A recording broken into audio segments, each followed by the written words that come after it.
Ah, somos pocos, pero ya es hora y pasado, entonces comencemos. Sí, Señor, gracias por tus bendiciones. Gracias que podamos reunirnos por este medio y tener compañerismo, aunque hay distancias que nos separan. Nos reunimos porque confiamos que tienes una palabra para nosotros y queremos escucharla.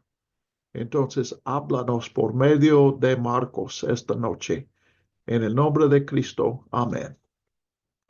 Daniel, buenas noches. Bienvenida. Bienvenido. Ah, llegamos a 11:27. Ah, ¿Se acuerdan que apenas hace 8 días entramos en esta segunda mitad, digamos, de Marcos, después del centro que es clave? Entonces ya estamos procediendo hasta, pues, en las palabras de Jesús en 10:45, el Hijo del Hombre vino para servir y dar su vida en rescate por muchos. Y más o menos vemos el servicio de Dios en los primeros 8 capítulos y luego Jesús entregando su vida en rescate por muchos ahora. Entonces, este es el significado de entrar en Jerusalén, porque él había dicho, vamos a Jerusalén y ahí voy a morir. Entonces todo está bajo la sombra de la cruz aquí. Pero también observamos que en el primer capítulo teníamos una introducción, el primer capítulo, y luego una serie de controversias que revelaba quién era Jesús, la autoridad de Jesús, la misión de Jesús. 2:1 a 3:6, como 4 o 5 perícopas. Y son claves para entendimiento. Si son controversias, vemos ataques a Jesús, pero lo más importante es, vemos que Jesús vino no por los justos, sino por pecadores, que Él viene para dar vida y para sanar, aún en el sábado, aún violando las reglas para cumplir esa misión. Pues de la misma manera, llegamos hace 8 días hasta 11:27 después del taco de la higuera y el templo que representa, pues representa ah, el liderazgo, especialmente el liderazgo de Israel, representa su religión, pero también representa la religión humana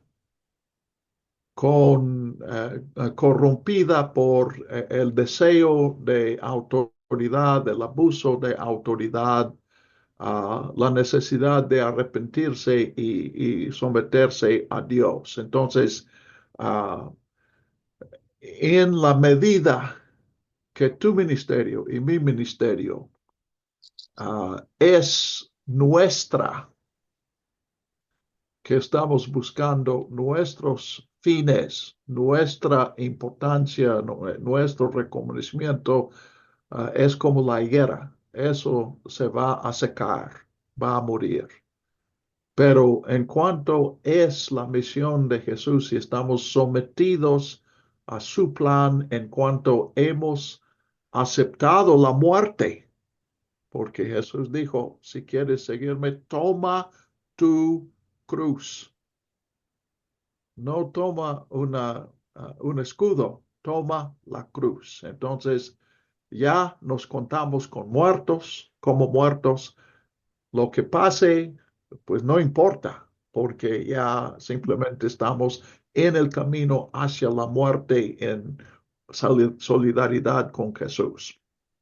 En esa medida, nuestro ministerio va a ser fructífero de la misma manera en que el ministerio de Jesús fue fructífero, le costó la vida, pero ese sacrificio ah, pues dio alimento al proyecto de Dios. Bueno, entonces, pues ahora en 11:27, yo me desvié un poco con esa explicación, pero lo que quería hacer es comparar el capítulo 2 y la primera perícopa del capítulo 3 con lo que tenemos aquí en la última perícopa del capítulo 11 y todo el capítulo 12. Otra vez es una serie de controversias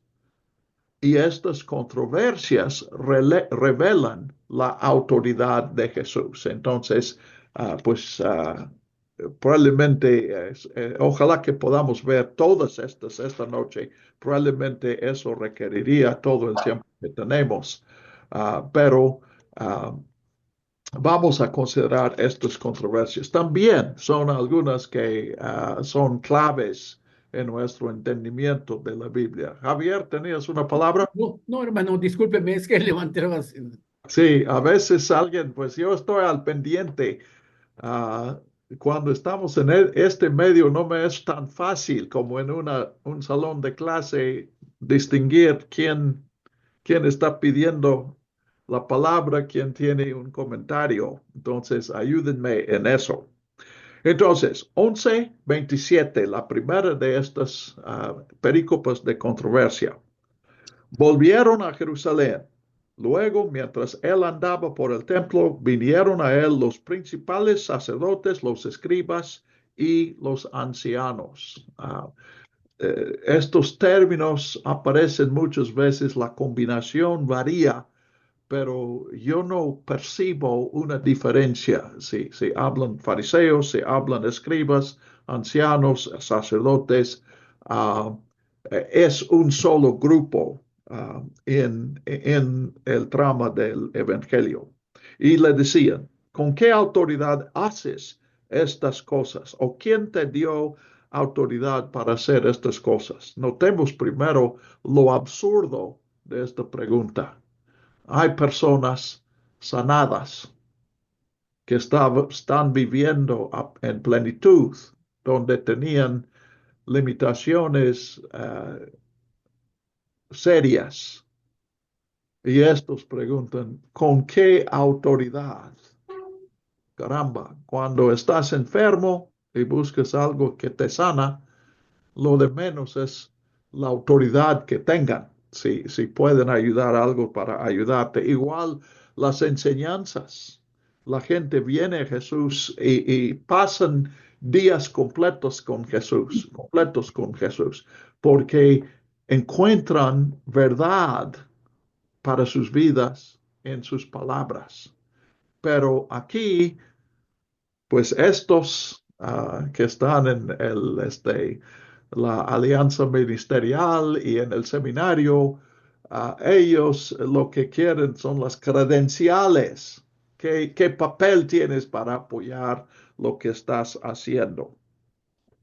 Entonces Jesús les dice, yo les haré una pregunta, respóndanme y yo les diré con qué autoridad hago estas cosas. ¿El bautismo de Juan era del cielo o de los hombres? Respóndanme. Entonces ellos razonaban entre sí, diciendo, ahora, antes de que lea su respuesta de ellos, quiero platicar con ustedes un momento. Estas narrativas que tenemos en los evangelios requieren que seamos muy activos en la lectura, que seamos picudos, porque uh, la, la verdad más importante en una perícopa suele no explicarse. Igual que una parábola, cuando Jesús da una parábola, pues entender lo que él dijo es solamente el principio. La verdadera enseñanza es algo que él no ha dicho y espera que él escucha y ahora el que lee descubra eso. Y muchas de las perícopas que no son, no son parábolas, tienen esa misma característica y una es esta. Entonces, cuando leemos 29 y 30, debemos analizar por qué Jesús hace una pregunta acerca, o él cambia el tema en cierto sentido. Están preguntando por la autoridad de Jesús y él dice, bueno, primero vamos a ver qué fue la autoridad detrás de Juan. Entonces, Jesús está protegiéndose de la pregunta o Jesús quiere dar a entender que la autoridad que tenía Juan es la autoridad que tiene Jesús. Tienen la misma persona o los comisiona. Ahora, este segundo, nosotros como lectores creemos eso. Entonces, es muy fácil decir, pues es obvio que esto es lo que Jesús está diciendo. Pero no nos olvidemos, Jesús no está diciendo nada. Él está preguntando. Entonces, no descartamos la respuesta que está en nuestras mentes, pero tampoco digamos eso es todo lo que Jesús dice. Y luego seguimos leyendo. Entonces ellos razonaban entre sí diciendo, si decimos del cielo, obviamente eso quiere decir de Dios. Aquí el cielo no es un lugar en contraste con Dios que es una persona. El cielo es una manera de decir de Dios sin correr el peligro de tomar en vano el nombre del Señor. Esa fue una costumbre, una preocupación de los judíos del primer siglo. Si decimos del cielo, él dirá, ¿por qué pues no le creyeron? Pero si decimos de los hombres, entonces noten los estos enemigos de Jesús llegan a la misma conclusión a la que llegamos nosotros, que Jesús va a decir, bueno, no exactamente, pero sí, ellos sí están anticipando que Jesús también piensa que la autoridad de Juan es de Dios y que él en lugar de contestarles, les va a decir, pues no creyeron a Juan, entonces yo no voy a pelarles, no voy a tomarlos en serio. Entonces, en realidad el versículo 31 cuestiona la conclusión a que yo he llegado en 29 y 30 y tal vez tú también. Pero otra vez, no llego a una conclusión allí. Cuando leemos el 32 ya tenemos algo concreto, pero si decimos de los hombres, temían al pueblo, porque todos consideraban que verdaderamente Juan era profeta. Entonces, todos, o sea, las multitudes, no todos los que están pensando estas cosas, pensaban que Juan en efecto era un profeta comisionado por Dios y tenían temor a esas personas. Entonces, pues veo aquí cuando menos 4 o 5 pastores. Yo me considero pastor, aunque ya todas las iglesias se han hartado de mi pastorado y estoy jubilado. Pero aquí, pastores,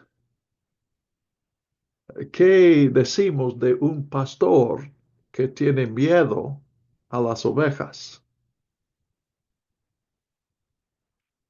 Bueno, sería como uno en el circo que tiene la función como dicen, trapece, el, el, si uno que tiene temor a la altura, pues no va a funcionar así. Y un pastor que tiene miedo a las ovejas tampoco sirve. Entonces vemos que esta perícopa continúa la enseñanza del taco, que son dos pericopas. El liderazgo religioso que no sirve. Entonces, pues otra vez, no estamos para decir mensajes que agraden a la gente y así aumenten las entradas y el sueldo. Tenemos la tarea de decir la verdad de Dios, si les guste o no les guste. No tenemos que hacerle, pues no tenemos que buscar controversia, pero no podemos esquivar eso también. Entonces, lo demás queda pendiente si llegamos a una conclusión acerca de la autoridad de Juan y de Jesús. Llegamos a una conclusión acerca de Dios. De hecho, nosotros no tenemos la pregunta que estos tenían. Entonces, lo que Marcos quiere que veamos por medio de esta perícopa es este temor que revela que estos no son líderes legítimos. Y ojalá, yo creo que yo debo entender que yo corro el mismo peligro de buscar mi provecho en lugar de participar en el proyecto de Dios. Y si estoy sirviendo a Dios, pues lo que dije antes, de antemano entiendo que servir los propósitos de Dios me va a costar la vida. Entonces, si me van a correr, si yo digo lo que Dios me da para decir, pues no debe haber ninguna cuestión para tratar. Eso esperábamos desde un principio. Entonces respondieron a Jesús y dijeron, no sabemos. Y Jesús les dijo, noten, lo que dicen es, no sabemos. Esa es una mentira. La verdad es que no contestan porque tienen miedo. Entonces, la, el ministerio conveniente, buscando conveniencia propia de uno, buscando defender y mantener mi autoridad y mi liderazgo, lleva a otros errores y casi seguramente va a llegar a mentiras, porque es precisamente la verdad. Bueno, la verdad siempre en algún momento va a ofender a las personas de las cuales dependemos para nuestro sostén. Entonces Jesús dice, tampoco yo les digo con qué autoridad hago estas cosas. Yo creo que podemos concluir que Jesús no es simplemente una maña. Jesús está diciendo, si ustedes no tienen autoridad, no tienen ningún derecho de cuestionar mi autoridad. Entonces, Jesús dice simplemente, este no es un foro donde yo necesite protegerme. Entonces Jesús toma la iniciativa y el segundo ataque es de parte de Jesús, versículo 12:1. Entonces comenzó a hablarles en parábolas. Un hombre plantó una viña, la rodeó con una cerca, cavó un lagar, edificó una torre, la arrendó a unos labradores y se fue lejos. A su debido tiempo envió un siervo a los labradores para recibir de los labradores una parte del fruto de la viña. Pero ellos lo tomaron, lo hirieron, lo enviaron con las manos vacías. Volvió a enviarles otro siervo, pero a este A ese le hirieron en la cabeza y lo afrentaron. Y envió otro, y a este lo mataron. Envió a muchos otros, pero ellos herían a unos y mataban a otros. Entonces, esta parábola es una alegoría. Una alegoría quiere decir que cada personaje y tal vez cada acción representa algo en el mundo de los que escuchan o, bueno, en el mundo que comparten probablemente el que habla y los que escuchan. Entonces, probablemente ustedes ya han estudiado esto, saben cuáles son estos factores. El hombre que planta la viña representa a qué? José, Adiós. Dios. Entonces, los arrendadores, ¿quiénes serían?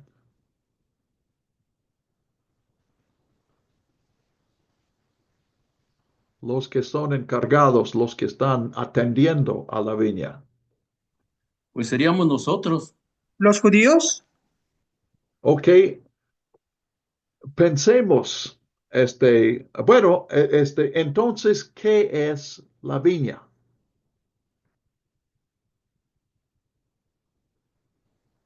A lo mejor yo hubiera preguntado primero cuál es la viña, pero ¿La viña no es el pueblo? otra vez, Alejandra. Que si no es, representa al pueblo o la iglesia. Eso es, si la viña es el pueblo, entonces los judíos no pueden ser los arrendadores. Sí, perdón, me refería a los judíos, a los Pues fariseos, a los yo creo escribas. que sí. Ok, Pati, otra vez. Perdón, es que me refería anteriormente, cuando dije judíos, era más bien a los fariseos, a los escribas. Ok, sí. Entonces los arrendadores son los líderes. O noten aquí dónde estamos. Si son los líderes, entonces seguimos con el tema de la higuera, el templo, la autoridad de Jesús. Estos pastores que tienen miedo a las ovejas. Entonces, ellos son los arrendadores. Y la viña misma es el pueblo de Dios, el pueblo de Israel. Para nosotros, la iglesia. Pero Jesús está hablando, aquí estamos en controversia y podemos ver, ellos cuestionaron la autoridad de Jesús, ahora Jesús está cuestionando su autoridad. Entonces, con esa idea, ya la viña es el pueblo de Dios, labradores, es la palabra que Jesús usa, son los líderes, los fariseos. Este es un liderazgo informal, no son designados como líderes, pero ellos consideran a sí mismos y el pueblo los considera como los más dedicados a Dios. Son en términos que no se ajustan bien a la iglesia cristiana, pero son laicos, mientras los sacerdotes y escribas son profesionales. Entonces, ¿quiénes serían los siervos que Dios manda a los labradores para, para recibir la renta, pues? Daniel, ¿Pueden ser los profetas, hermano? los Ah, profetas. Muy bien, andamos bien. Yo creo que, bueno, cuando menos yo estoy de acuerdo en eso. Entonces, 6. Teniendo todavía un hijo suyo amado, por último, también lo envió a ellos diciendo, tendrán respeto a mi hijo. ¿Ven la lógica aquí? No respetan mis siervos, pero mi hijo, el hijo tiene mayor autoridad que los profetas, Bien. los siervos. Entonces, pues así ellos van a reconocer mi autoridad y darme lo que me deben. Pero aquellos labradores dijeron entre sí, este es el heredero, vengan, matémoslo y la heredad será nuestra. Y lo prendieron, lo mataron y lo echaron fuera de la viña. Expliqué la lógica del pensamiento del dueño. Pero ¿cuál es el pensamiento de los labradores? Un poco de la historia. Entendamos que aquí este es un tiempo en que no hay un registro civil, no hay un depósito de los documentos uh, de propiedad. Entonces, ¿cómo sabes en una cultura así, no tan desarrollada como la nuestra, cómo sabes quién es el dueño de una parcela? Pues lo obvio es el que está ocupando ahí. Si hay una casa, suponemos que el que vive en la casa Es el es dueño. el dueño. Ahora, entonces, cuando llegue, pues en este caso no es cierto, porque el dueño vive lejos. Pero cuando llega el hijo, ¿qué piensan los labradores? Porque en su mente, si no respetan a los siervos del dueño, bueno, ¿quién puede reclamarles su mayordomía? ¿Quién queda? El hijo. Piensen en ello, no pienses como leemos a Jesús, sino en sus mentes. Si ellos Low battery. Please humillan charge. los siervos del dueño, entonces el siervo nunca va a recibir la renta. ¿Quién más puede venir por la renta? No pensarían primero en el hijo, en El, quién due- pensarían. El el, dueño. el dueño, sí. Entonces, si viene no el dueño, sino el hijo del dueño, ¿qué piensan? Connected. Pues obviamente ya murió el dueño. Y si muere el hijo, ¿quién va a reclamar la propiedad? Ya no va a quedar nadie. Entonces, ellos matan y dicen, pues ahora es nuestra, es nuestra. Pero calcularon mal porque el dueño todavía vive y y todavía tiene su autoridad. Hermano Javier, si puedes apagar tu micrófono Perdón. de interferencia. Este, ahora, entonces, pues Jesús, vamos a completar y yo quiero volver a reflexionar sobre eso. En el 9, ¿qué pues hará el Señor de la viña? Aquí es obvio. Vendrá, destruirá a los labradores y les dará la viña a otros. Mataron a su hijo, entonces ya se acabó el tiempo para negociación. Ahora es tiempo de tomar la venganza y buscar otros que sean más responsables. Y él dice, pues eso es lo que la escritura dice. 9 es de Asia. La piedra que desecharon los edificadores, esta fue hecha cabeza del ángulo. De parte del Señor sucedió esto y es maravilloso en nuestros ojos.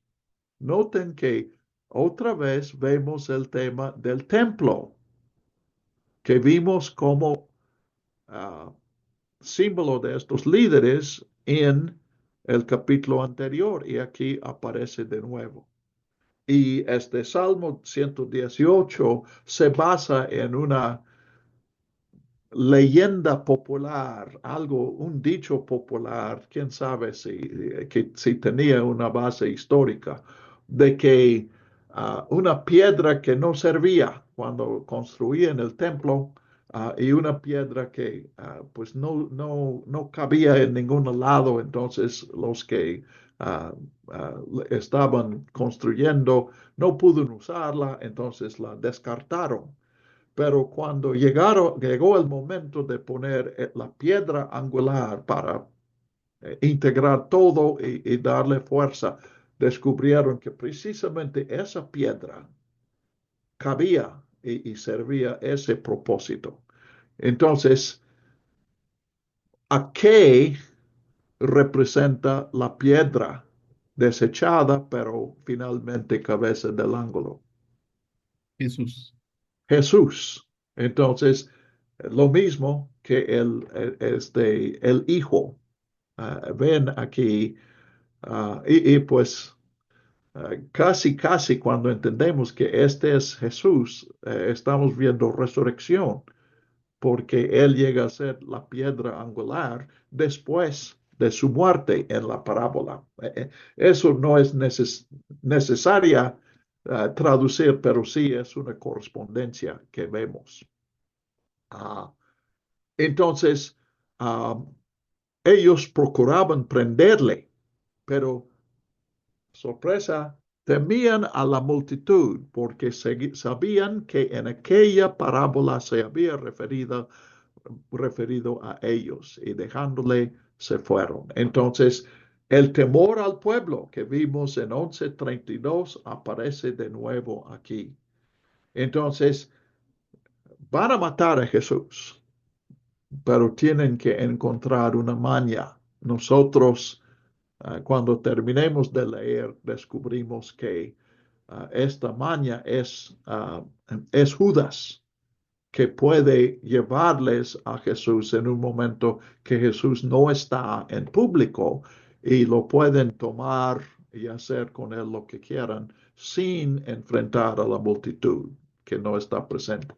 Pero yo creo que hay una nota aquí, también una nota más, que tiene valor. Aquí ustedes deben cuestionar si yo no estoy exprimiendo demasiado aquí, pero se me hace que hay una nota más que podríamos pasar por alto si no reflexionemos a fondo, porque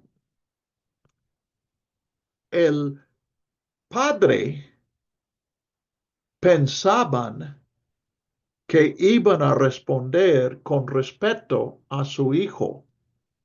¿Acaso el padre no sabía de que hubo otros casos en que los que en realidad rentaban, murió el dueño, viene el hijo para reclamar su propiedad, lo matan y se quedan con el lugar?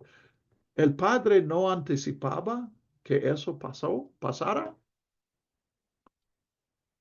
Y si el dueño es Dios, ¿cómo es posible que Dios no tiene la sabiduría para no arriesgar a su hijo? Si maltratan a mis siervos, ¿voy a mandar a mi hijo y exponerle a eso? Javier. Bueno, viendo así las cosas, y claro, nosotros entendemos que esa, aún la muerte del hijo, está dentro de los planes del padre. Él Exacto. lo sabía y entonces él no, por eso no, de momento no interviene como tal, sino lo deja para después, para un después, para cumplir Exacto. aquella profecía que dice, siéntate mientras a mi diestra hasta que ponga a tus enemigos por estrado de tus pies. Exacto. Precisamente eso. Y ven, tenemos que descubrir que como alegoría, aparentemente tiene un defecto, porque el padre no sabe lo que van a hacer con su hijo. Pero cuando reflexionamos, igual que Javier ya nos acabó de explicar, es que aquí sale de la lógica de dueños y labradores. Esta es la lógica de Dios. Entonces, Él envió al Hijo para ser desechado, para morir. Entonces, si trataron de la misma manera los profetas, pues eso también ha de ser parte del plan de Dios. Y si nosotros sufrimos, y noto aquí cuando estoy viendo las caras de ustedes, que no hay ninguno aquí que ha muerto por Cristo físicamente, porque todavía están presentes. Los muertos no se conectan a, este, a Zoom. Entonces, pues para nosotros ah, llega a ser una enseñanza para nosotros. No tenemos por qué temer a las ovejas. Efectivamente, pueden matarnos, pero no pueden impedir que nosotros cumplamos nuestra misión. Lo único que puede impedirnos de cumplir nuestra misión es nuestro propio temor, nuestro miedo. Entonces, pues aquí en 12, como vimos en las primeras, en 3:6, la conclusión es hay que matar a Jesús. Aquí llegan a la misma conclusión. Ven que son paralelos aquí. Son más que dos pasos, son dos descripciones del mismo proceso y fin del proceso. Entonces, una serie de otras controversias que yo creo que vienen aquí para que veamos más del mensaje de Jesús. Primero, en 12, del 13 al 17. Entonces enviaron a él algunos de los fariseos y de los herodianos. Herodianos no tenemos datos acerca de ese grupo. Se supone por el nombre que son personas que se adhieren a la familia de Herodes y por lo tanto serían personas que tienen influencia o aún pertenecen a el gobierno allí en Palestina. Estos para que lo sorprendieran a Jesús en alguna palabra y viendo entonces vienen para poner trampas y dicen, Maestro, sabemos que eres hombre de verdad y que no te cuidas de nadie porque no miras la apariencia de los hombres, sino que con verdad enseñas el camino de Dios. Muchos halagos. ¿Dónde está la trampa en esas palabras? Noten, Marcos dice que lo que buscan es sorprender a Jesús en alguna palabra. Y luego dicen que él es sabio, que él no teme nada, que él es la persona idónea para el propósito de Dios. ¿Ves la trampa? ¿No hay trampa aquí? Sí, sí hay trampa. ¿Qué es la trampa, José? La pregunta que le van a hacer a continuación, Sí, pero ¿por qué dicen todo eso si el propósito es atraparlo? pues porque precisamente le están diciendo que él es un hombre sincero y sabio y va a contestar con la verdad. Exacto, pero ¿esa es trampa? Pues no, están diciendo la verdad, pero ellos lo Sí. están diciendo hipócritamente. Ok, hipócritamente. Entonces, quieren que él se descuide, Claro, que él sobreestime su sabiduría y su valor para que él diga una verdad que pueda causar problemas con el gobernador. Javier. Bueno, sí, yo lo diría de otra forma. Es una estrategia. Primero lo adulan, como dicen, para que él esté descuidado y diga, bueno, después de todo, pues creo que están entendiendo lo que estoy diciendo. Es decir, viene la adulación, porque le Sí, dicen, sabemos que eres un hombre que habla con verdad, eres un hombre de verdad. Y eso están preparando para la pregunta que le van a hacer. ok, Esa es la trampa, esa es la estrategia de ellos. sí. Hoy se usa esa estrategia con los pastores. Sí, definitivamente.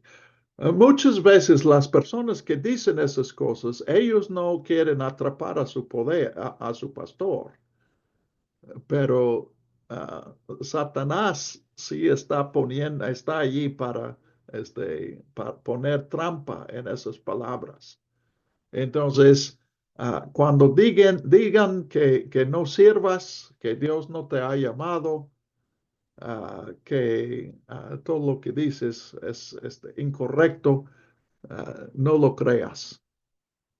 Y cuando dicen que eres el mejor pastor que la iglesia jamás ha tenido, tampoco lo creas. Aquí está mi debilidad.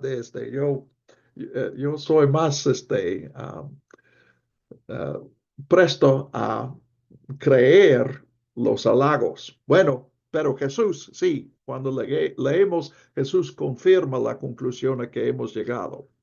Entonces, la pregunta, sigamos con la pregunta, ¿es lícito dar tributo al César o no? ¿Daremos o no daremos? Ese fue un punto álgido para el pueblo. Este, una de estas mentiras que funcionan en la sociedad. Los judíos pagaban los impuestos, por eso estaba allí el ejército de Roma. Entonces No, no tenían opción de no pagar, pero nunca aceptaron que era legítimo que Roma pidiera tributo del pueblo de Dios. Entonces, si Jesús dice lo que todos dicen, entonces lo piensan acusar con el gobierno. Si dice la verdad, pues fíjense que no tenemos opción. Lo acusan con la multitud. Mira, Jesús ya no cree que Dios es nuestro Señor y lo van a torcer.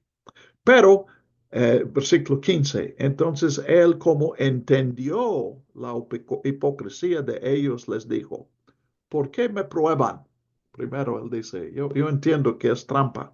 Tráiganme una moneda romana, es la traducción aquí, un denario, para que la vea.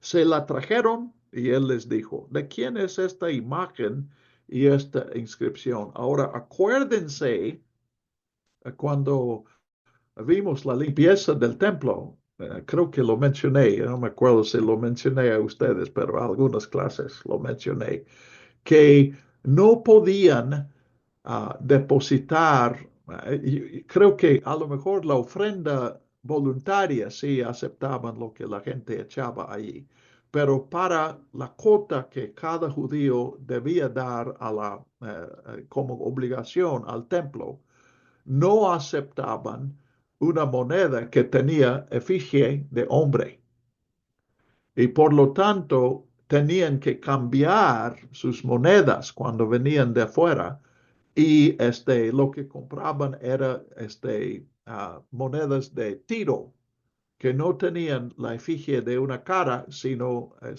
creo que era trigo, espigas de trigo. Y eso entonces no es idolatría. Entonces, hay algo sutil aquí. Ellos están preguntando a Jesús por la obligación a Roma, si Roma es la autoridad aquí o si Dios es la autoridad. Y Jesús pues en parte él está fingiendo, pero él dice, bueno, la idea aquí es cómo, cómo dan ese tributo, ¿qué es lo que tienen que dar? Y ellos dicen, una moneda. Y Jesús dice, ¿tienen una de esas monedas? Y sus enemigos sacan una moneda y dicen, aquí está. Y ahí está la efigie del hombre. Entonces, la pregunta que Jesús no hace, pero es obvia ahí, es, ¿cómo es que ustedes tengan ah, ídolos pequeños en sus bolsillos? Yo no Cajas. llevo esas cosas, Jesús dice. Ahora, detrás de eso, pues es obvio, esa moneda es un servicio que el gobierno de Roma está dando a su pueblo. Imagínense las dificultades que nosotros tendríamos para vender nuestros productos, para comprar comida, para toda transacción, si no existiera una moneda oficial. Entonces, sí Jesús, una cosa que Jesús está diciendo aquí es, ah, ¿cómo es posible que ustedes aceptan los beneficios de ese gobierno, pero niegan sus propias obligaciones a ella? Otra vez, esta es hipocresía. Este, ah, si no estoy sujeto a este gobierno, debo renunciar a los beneficios al mismo tiempo que yo renuncio mi lealtad a ella. Y aparte, la cuestión, cuando Jesús dice, ¿de quién es esta imagen? Pues ahí está los mismos líderes religiosos, específicamente los sacerdotes, son los que dicen, esta es idolatría, entonces no lo traigan al templo, no aceptan esa moneda. Él dice, si ustedes no aceptan esa moneda, ¿cómo sucede que la tienen en su bolsillo? ¿Ok? Javier. Sí, bueno, hace tiempo leía comentarios al respecto que realmente ellos habían establecido una especie de lo que conocemos actualmente como una casa de cambio. Es decir, llegaban monedas Sí, diferentes, ellos ponían el precio en el que recibían, como en una casa de cambio, ¿no? Dice, esta la recibo en tanto, el euro lo recibo en tanto, el dólar en tanto, y así las diferentes monedas. Ellos ponían el precio y era un gran negocio. Por eso también Jesús cuando se metió, bueno, ahí que habían las casas, sus casas de cambio, los que estaban afuera, fue que volcó todo, porque dijo, esta es una cueva de ladrones, porque realmente ellos estaban robando a la gente, porque la gente que manejaba esa moneda, pero sí. no podía, llegaban y ellos decían, no, pues yo te la recibo en tanto. Es decir, era un negociazo para ellos, los Sí, pero sacerdotes y el sí, clero. pero eso viene más al caso cuando estamos hablando de la limpieza del templo. Sí, Aquí ese no es el asunto porque aquí la diferencia a un casa de cambio es lo único para que necesitaban otra moneda era para esta cuota en el templo. sí, Todo solamente lo demás, no recibían puedes otra moneda. comer, comprar comida, todo lo demás se hacía con monedas romanas. Ujú. Entonces, la cuestión aquí no es el abuso, sino simplemente el uso. Y la conclusión de Jesús es, entonces, si esta moneda es una moneda de César, pues entonces no estás dando nada a César, más que simplemente lo que ya es suya. Pero él añade, pues da a César lo que es de César y a Dios lo que es de Dios. Ahora, este dicho hemos manejado a veces, y creo que siempre hay una tentación de ir demasiado lejos con eso, que, donde el gobierno manda, pues ya no debemos preguntar qué es la voluntad de Dios, simplemente debemos someternos al gobierno. Y eso no es lo que Jesús está diciendo. Jesús no está dando aquí una lección acerca de la relación del cristiano al gobierno. Ahora, podemos, yo creo que no uh, es permitible usar esta pericopa como parte de esta cuestión. Pero cuando hacemos eso, la palabra final de Jesús, y nos olvidamos de lo que Pedro dijo, tenemos que obedecer a Dios y no al hombre. No estamos manejando bien la palabra de Dios. Entonces aquí, ahora lo que Jesús sí añade de su cuenta, que no viene al caso en la trampa, es y dar a Dios lo que es de Dios. Y si esta moneda es de César, ¿qué es de Dios? Esa era mi pregunta, que iba a hacer, ¿a qué se refiere con dar a Dios lo que es de Dios? Es ¿Ok? que Dios es dueño de todo. O sea, ¿Otra vez? Dios es el dueño de todo. ¿Ok? ¿Sí? ¿Ok? Dios está por encima de eso. Entonces sí, la obligación a Dios va mucho más allá que la Claro, obligación a cualquier hombre, así aún es. el gobierno. Pero Sí, aquí, ¿cómo sabemos que esta moneda es del César? por su imagen Por la imagen. ¿Y dónde encontramos la imagen de Dios? en nosotros. En nuestros corazones. Entonces, yo creo que Jesús aquí está dando no tanto para el gobierno, tenemos que enfrentar este problema, tenemos que enseñar, si somos maestros o pastores. Pero cuando queremos ser absolutista, tenemos que entender el gobierno siempre está presto a abuso, igual que la autoridad en la iglesia. Entonces necesitamos alguna enseñanza matizada y nos gusta dar una regla absoluta y así es muy fácil saber quién cumplió y quién no cumplió. Pero esa regla no existe en ese caso. Pero aquí Jesús pone el énfasis en la obligación a Dios. Y lo que Dios quiere de ti, eres tú mismo, porque allí está la efigie de Dios. Javier. bueno, yo antes, precisamente hace ya tiempo que precisamente me había interesado esto y no digo que así como usted ahora lo ha explicado, pero sí entendía que dar a Dios lo que es de Dios, una de las cosas es que la escritura dice que a Dios no le interesan, pese a las cosas materiales como los holocaustos y todo eso, sino la obediencia. Y yo entendía que dar a Dios lo que es de Dios es la obediencia, es decir, dar la obediencia a su palabra. Yo diría, estoy de acuerdo en eso, pero yo creo que es más que obediencia. Es obediencia basado en el amor.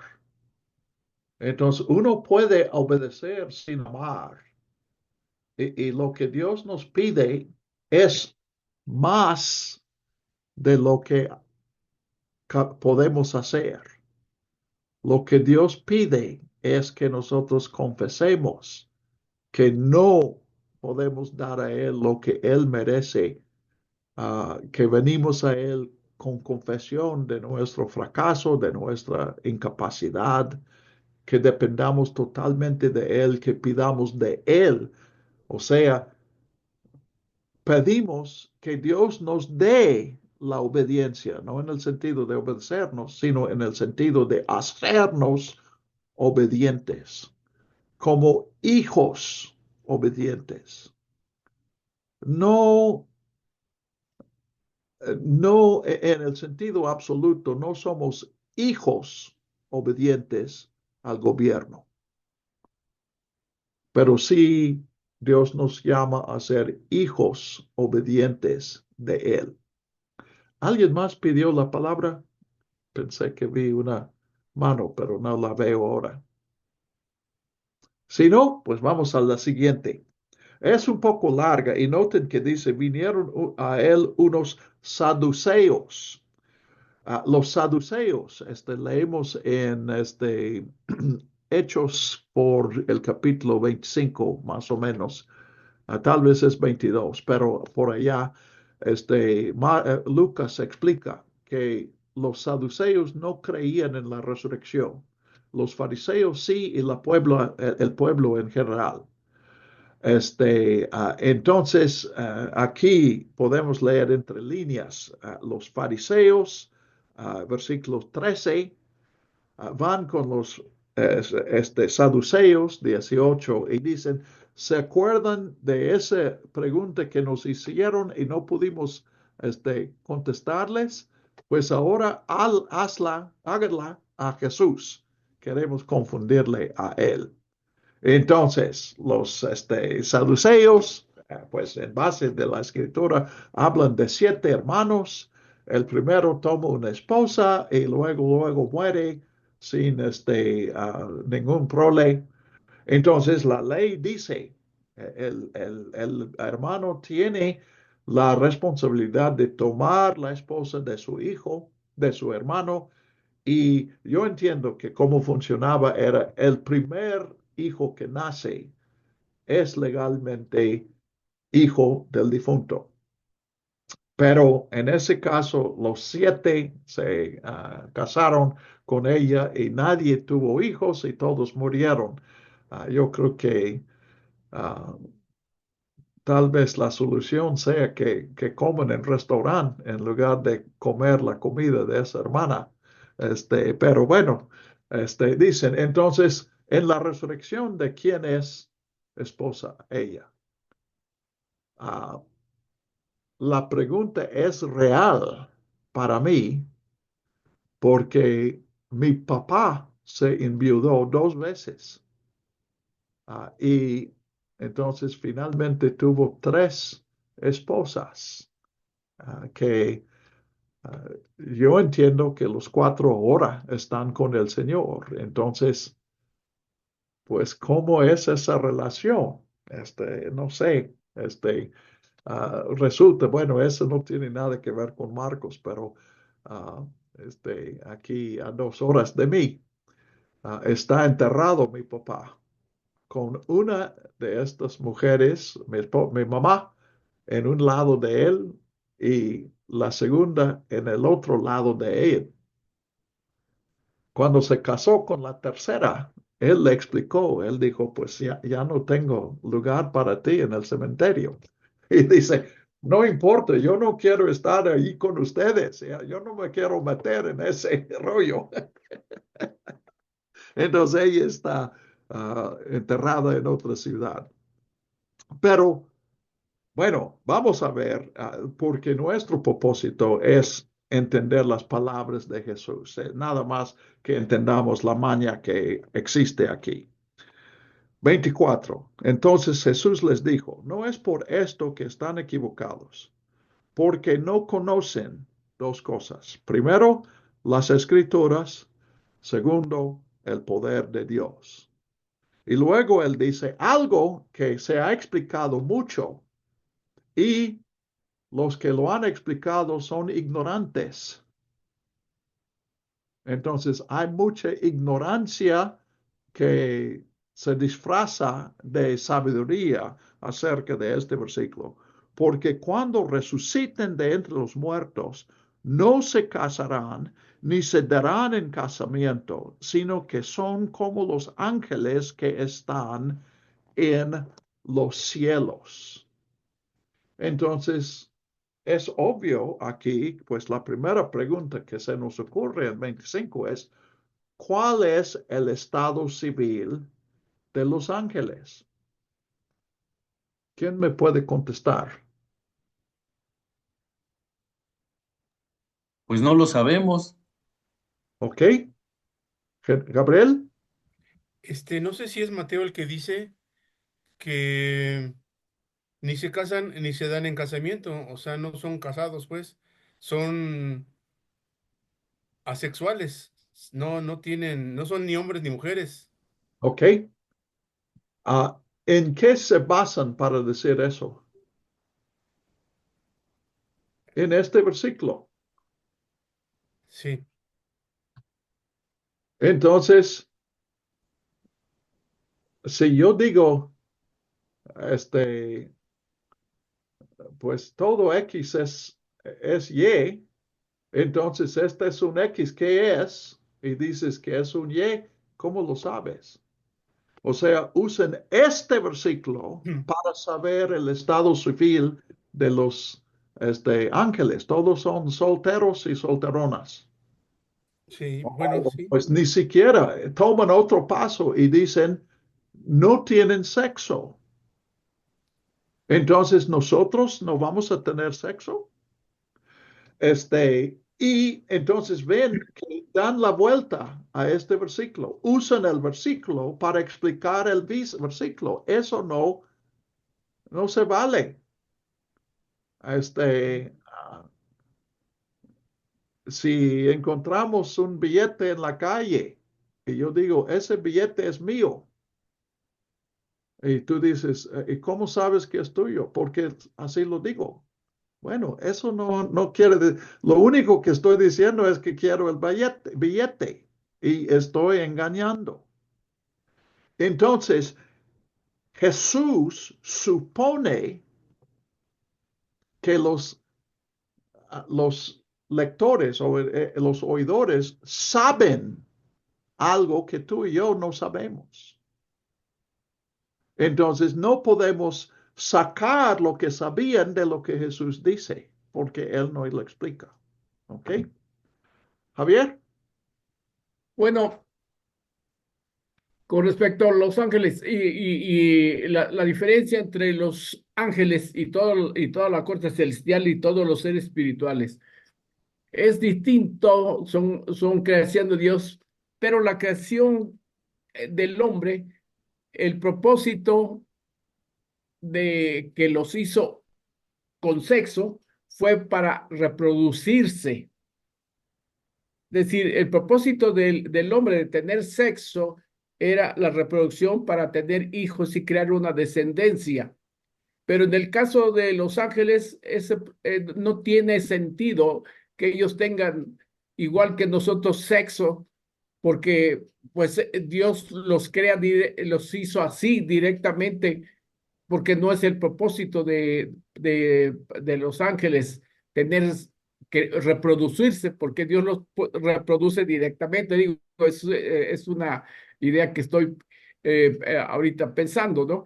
El sexo para nosotros es eso, reproducción, porque de otra manera no habría una descendencia humana, una raza humana, una humanidad, de tal manera que entonces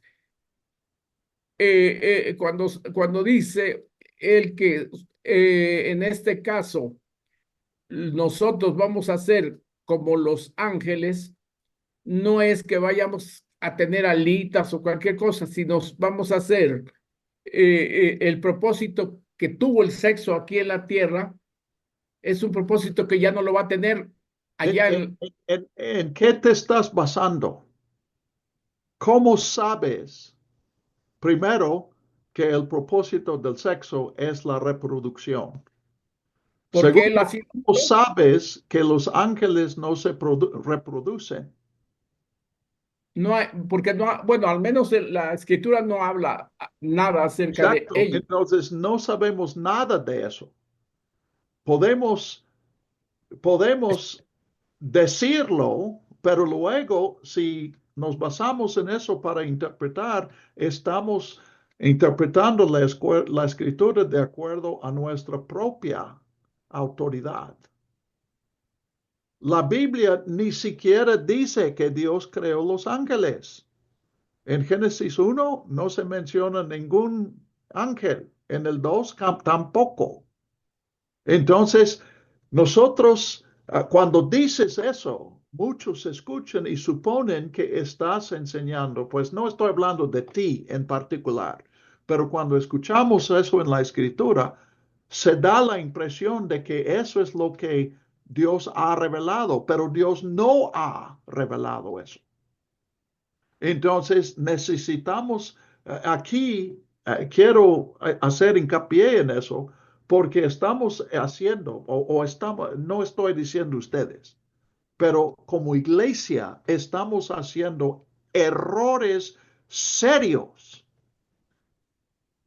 para la interpretación de la Biblia. Entonces, si yo puedo decir que el propósito del sexo es la reproducción, que es un descubrimiento de científicos y no una palabra de profetas de Dios, entonces yo puedo decir, Dios quiere que yo decida en esta iglesia quién, como pastor, quién trabaja dónde, quién se casa con quién y todas esas cosas. ¿Y cómo, en qué te basas para decir ese pastor? Porque Dios me ha nombrado pastor. Pero yo no estoy siendo responsable con Dios. Entonces, les invito a reflexionar sobre eso. No debes aceptarlo porque yo lo digo, pero sí deben examinar. Y cuando en la Biblia, en este caso Jesús, supone un conocimiento que tú y yo no tenemos, no debemos inventar ese conocimiento. Entonces, aquí simplemente no sabemos cuál es pues si vives, si eres chilango, si sabes que los ángeles no son asexuales. Puedes ir a la calle Reforma y consultar, y es obvio que los ángeles son femeninos porque tienen pechos. Ven, ese es, obviamente eso es absurdo, pero también es absurdo cuando nosotros tomamos un versículo como ese y decimos que en el cielo no va a haber relación matrimonial, no va a haber relación entre los sexos. Dios creó al hombre no temporalmente varón y hembra, sino siempre varón y hembra. Entonces, no debemos descartar lo que la Biblia dice para lo que la Biblia no dice. Y simplemente decir, por ejemplo, en mi caso, yo mencioné a mi papá, simplemente decir, pues todas esas relaciones sean disueltas. Eso para mí no resuelve el problema. Me están diciendo que mi papá y mi mamá ya no se conocen. Entonces, ¿dónde quedo yo? Es mucho mejor que nosotros confesemos nuestra ignorancia y no pensemos que tengamos la función de completar las escrituras. Entonces, volvamos aquí al versículo 25. Bueno, Cuando se compara con bueno, los ángeles, bueno. ¿qué sabemos de los ángeles que nosotros podemos aplicar a nosotros? Algo que no estemos inventando, algo que no estamos sacando ilegítimamente de este versículo. Jerry, adelante. Es que, no sé, bueno, a mí se me ocurre así pensando como usted, que cuando pensamos en sexo, como que nos estamos distrayendo de quizás algo que el texto nos quiere hablar, porque jamás habla de texto. Nosotros lo interpretamos como sexualidad porque en nuestro matrimonio pues, tenemos relaciones sexuales, pero quizás a mí se me ocurre que está hablando más como de propiedad, ¿no? No es como de si en el cielo va a haber sexo o no va a haber sexo, porque no sé, se me ocurre que quizás los maestros de la ley le está diciendo de quién va a ser. O sea, y ellos no veían a la mujer como nosotros la vemos ahora, sino que ellos la veían como una propiedad, ¿no? ¿A quién le va a pertenecer? Entonces, se me ocurre que probablemente no está hablando de sexo, sino de pertenencia, de quién va a ser. No sé. Ahora, entonces, ¿cómo lo aplicas a nosotros? Cuando dice que seremos como ángeles, pues yo creo que se refiere a que seremos libres, ¿no? ¿Ok? No le vamos a pertenecer a nadie. Bueno, ¿Ok? solamente a Dios. Eso es semejante a lo que yo pienso. Lo que yo pienso es que, bueno, lo que sabemos, aquí Jesús está hablando a personas que tienen una idea de ángeles. Ah, esa idea no existía en el Antiguo Testamento, pero en el Nuevo Testamento sí tenían ideas y nosotros no podemos captar todas esas ideas. Pero cuando menos podemos entender que los ángeles fueron hechos por Dios, dependiendo de Dios y para los propósitos de Dios, para obedecer a Dios. Un ángel tiene capacidad para desobedecer a Dios o solamente obedecer. Pues otra vez decimos, bueno, Satanás es un ángel, entonces sí pueden rebelarse, pero otra vez no estamos en la Biblia ahí. Entonces, tal vez esta es la idea. Los ángeles, vamos a pensar limitadamente lo que podemos ver en la Biblia de ángeles. ¿Los ángeles se casan? Creo que la respuesta correcta sería, un ángel se casa cuando Dios decide que se case. Y no se casa cuando el ángel no decide eso, Dios decide eso. Entonces, allí eso sí me dice algo que es importante. Pues si yo estoy viviendo para obedecer a Dios, entonces en la vida futura, si siempre estoy haciendo la voluntad de Dios, entonces no importa si me case o no me case. En cuanto al acto sexual, pues quién sabe. Me gusta lo que dice C.S. Lewis acerca de eso. Lewis tenía la idea de que después en la vida futura no va a haber actos sexuales. Yo insisto y creo que él estaría de acuerdo. Dios nos hizo distintos. Dios creó la humanidad con distinciones para que nos relacionemos con personas distintas a nosotros, pero también iguales a nosotros. Entonces, ¿va a haber varones y hembras en el cielo? Definitivamente sí. Ahora, si tienen relación sexual y él dice, ¿cómo explicas el sexo a un niño que no tiene ninguna idea de eso? Pues hablarías del placer y probablemente el niño dice, entonces, ah, cuando, cuando tienen sexo, comen chocolates. Y dices, no, no comen chocolates. Y el niño no puede imaginar, bueno, ¿cómo pueden estar felices si no están comiendo chocolates? Ahora, un adulto que entiende qué es el sexo, dice, los chocolates son lo de menos. Entonces, nosotros somos como los niños, no podemos concebir eso. Y lo que él está diciendo aquí es que Dios lo arreglará. No habrá nadie organizando nacimientos, dando su hija a otro. No hay nadie buscando esposa. Entonces, Él no está hablando, no está dando algo positivo acerca de la vida futura, especialmente algo tan contrario a la Biblia. como decir, vamos a ser asexuales como los ángeles. Pues sea como fuere el ángel, nosotros nunca, nunca, nunca vamos a ser asexuales. El sexo es parte de nuestra identificación.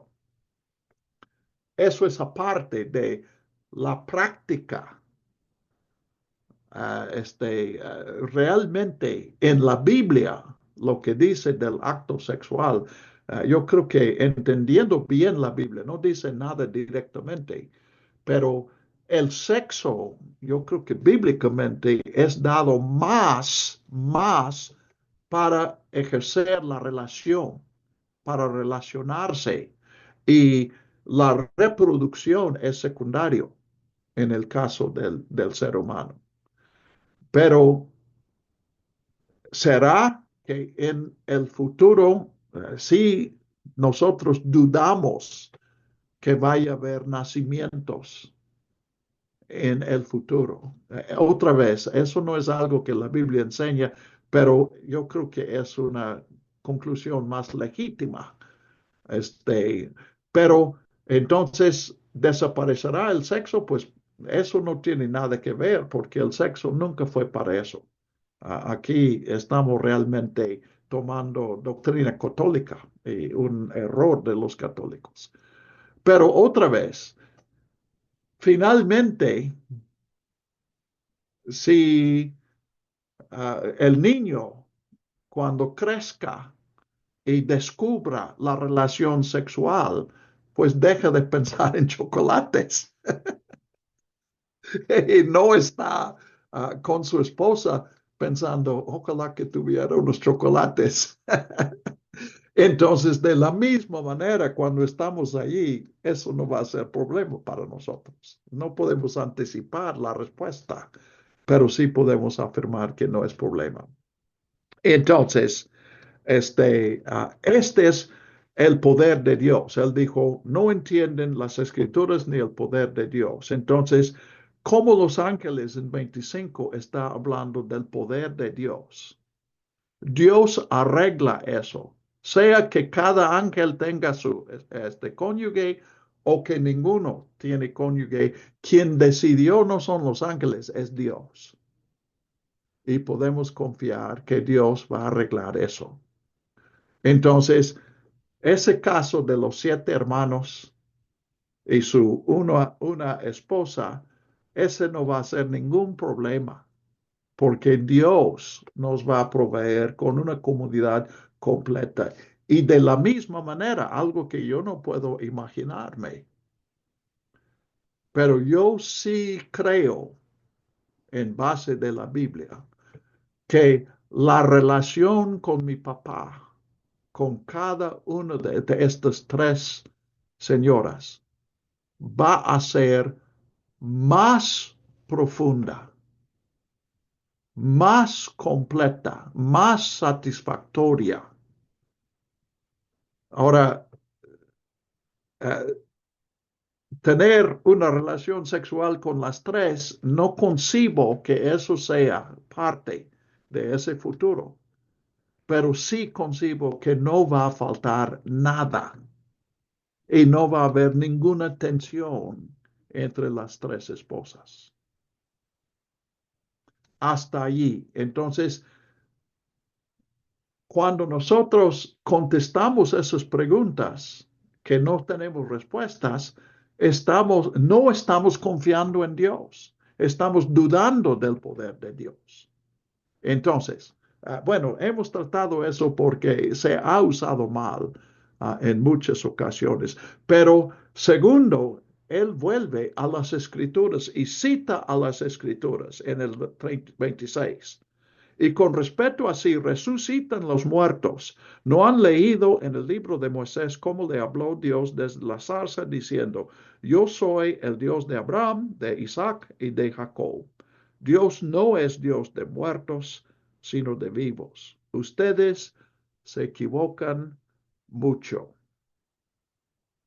Ahora, otra vez, seamos honestos aquí, seamos picudos, pero seamos también humildes.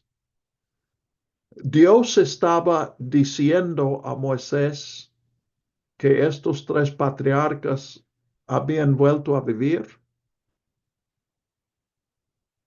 Cuando leíste Éxodo, ¿es la conclusión a que llegaste? Daniel dice que no. Los demás están cautelas. Es picudo no contestar cuando el maestro está poniendo trampas. Pues simplemente no es. Pero busquemos seguir a Jesús, algo que nosotros no podemos encontrar en Éxodo. Pero ¿qué está diciendo Jesús? Y yo doy una sugerencia. Yo, a mucho aquí que hemos dicho, yo no estoy diciendo que sí ni que no, sino todo lo contrario. Y aquí también, yo no puedo decir eso, pero sí veo alguna cosa aquí. Ah, Dios no es Dios de muertos, sino de vivos.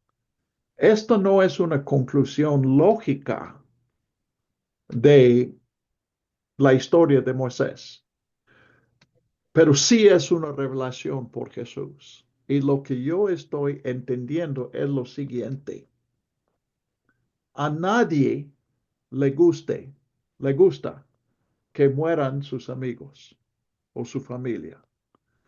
Cuando mi hija menor tenía, no sé, 4 o 5 años, un día dijo a su mamá, mamá, ¿no sería bonito que los cuatro, tenemos 2 hijos, que los cuatro todos moramos en el mismo día? En su mente de hija, pues de niña, con todos esos limitantes, a ella le parecía, ella sabía que venía muerte. Y pensó, bueno, que muera mi familia, que yo llegue a muera en el mismo día, ese es. Ella tenía un instinto que creo que Jesús está afirmando aquí. Nadie, cuando muera bueno, cuando tenemos buena relación con nuestros padres y mueren, no decimos ya era tiempo. No queremos que nuestros seres queridos mueran, pero no podemos evitarlo. Dios tampoco quiere y Dios sí puede hacer algo. Entonces, creemos en la resurrección porque Dios lo hace.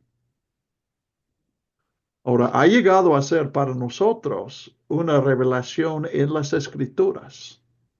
Y en base de las Escrituras, creemos que lo que llamamos muerte física no es el fin de la vida. Y creemos en resurrección, una restauración a una vida corporal.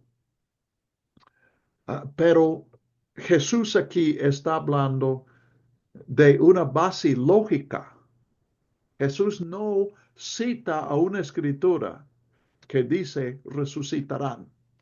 Es más, él podría haber citado a un versículo en Daniel, creo que es capítulo 12, 11 o 12, pero creo que es 12, pero ese versículo está hablando de la resurrección de algunos, no de todos. Este,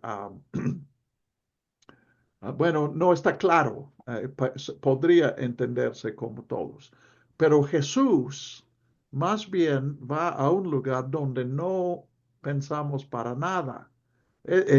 Cuando leemos Hechos, Éxodo, entendemos que Dios está diciendo a Moisés, yo soy el que llamó a estas personas en el pasado, cuando ellos vivían, y ahora te estoy llamando a ti.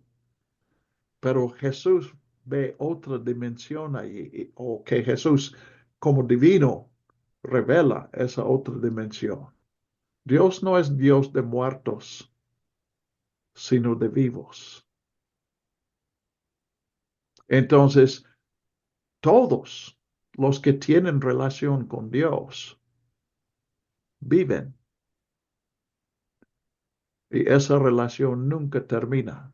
Por lo tanto, la vida nunca termina. Qué tremendo, ¿verdad?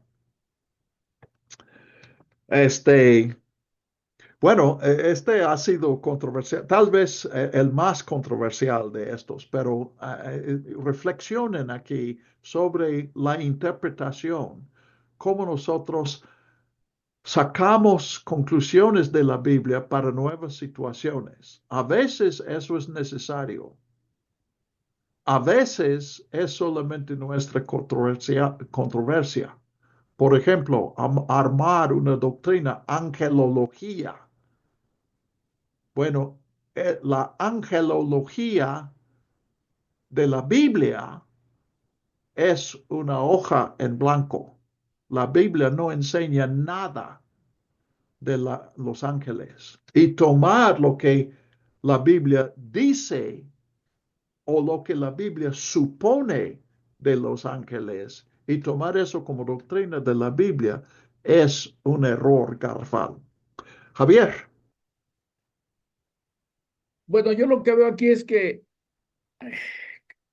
como muchas veces Jesús, ante preguntas, en el fondo siento que no les respondió la pregunta, sino dio una enseñanza aprovechando esa situación, porque ellos preguntan la cosa, bueno, ¿quién más? Y entonces ellos sencillamente, no sé, digo, a mí me queda esa cosa de como que les cambió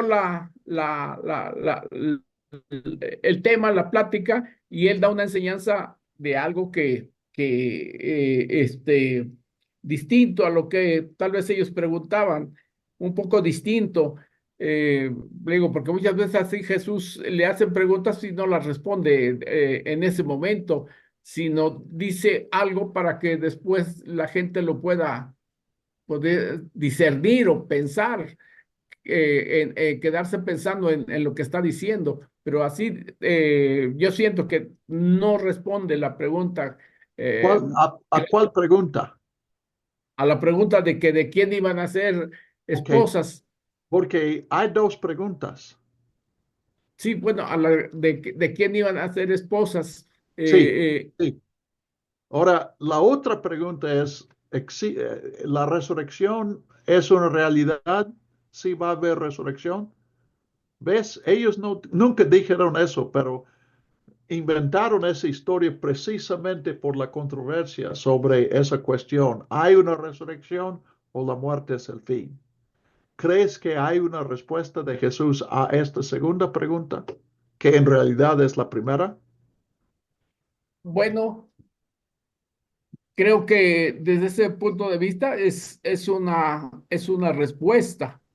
Lo Sí, que está sí, diciendo es una respuesta de que ok, sí hay una resurrección, porque ellos no creían en la resurrección. Y, sí, y en cierta manera, cuando les dice erráis porque desconocéis la escritura, les está diciendo, bueno, ustedes me están preguntando en una cosa que ni ustedes mismos creen. sí, sí. No nos enfrasquemos en la semántica, pero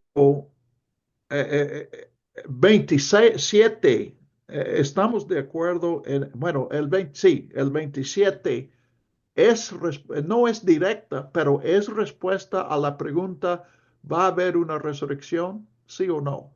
¿Qué dices tú, Javier?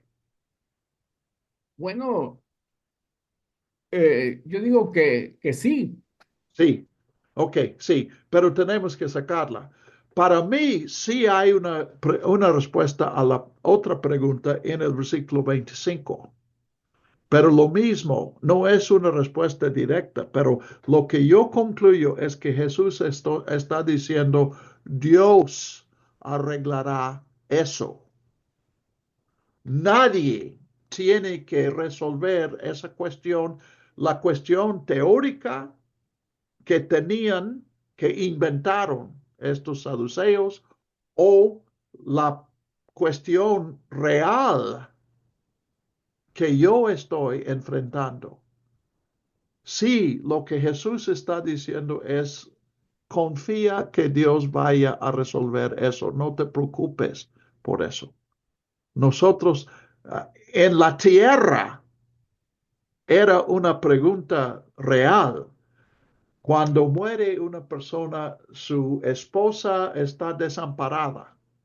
Y para Israel, pues la herencia era lo que Dios había dado a esta familia. Entonces no se debía perder y los sobrevivientes tenían que resolver esa cuestión. Pero la cuestión de cómo viven en la presencia de Dios no es algo que nosotros tengamos competencia para resolver, ni tampoco algo que es de nuestra responsabilidad. Él está diciendo, igual que Dios cuida de los ángeles, Dios cuida de los matrimonios. Dios cuida de todo. Y en la resurrección, no vamos a tener, yo entiendo, y creo que Jesús está diciendo, no vamos a tener esa cuestión si vamos a hacerlo como Dios quiere o no, o lo vamos a hacer de una manera rebelde, porque allí seremos como los ángeles viviendo en lealtad, obediencia constante a Dios. Yo creo que esa es la respuesta. Entonces, cuando hablamos del estado civil de Los Ángeles y si tienen Sexo. pechos o no, pues ya no estamos prestando atención a lo que Jesús realmente dice. ¿Ok? Muy bien. La más importante de todas estas es la siguiente. Y se acabó el tiempo, entonces lo veremos dentro de 8 días con el favor de Dios. Pero y curiosamente, en Marcos, la siguiente perícopa no es una controversia, es otra cosa. Ustedes pueden leer eso y lo trataremos dentro de 8 días. Gerardo, Muchas gracias, hermano. Pues vamos a pedir a nuestro hermano Gabriel que nos despida con una oración. Muchas gracias. Sí, claro. Padre, gracias por esta noche, gracias porque podemos ver con claridad algunas cosas que eran oscuras para nuestro entendimiento. Reconozco, Señor, que ignoro mucho de tu poder, pero ayúdame, sígueme ayudando, síguenos ayudando a todos, porque necesitamos comprender lo maravilloso que es tu poder, cómo nos guías, cómo nos mueves, cómo haces que las cosas sucedan. Y gracias, Señor, gracias por esta noche, y gracias en el nombre de Cristo Jesús. Amén. amén. Gracias, hermanos. Hasta luego, Ricardo. Gracias.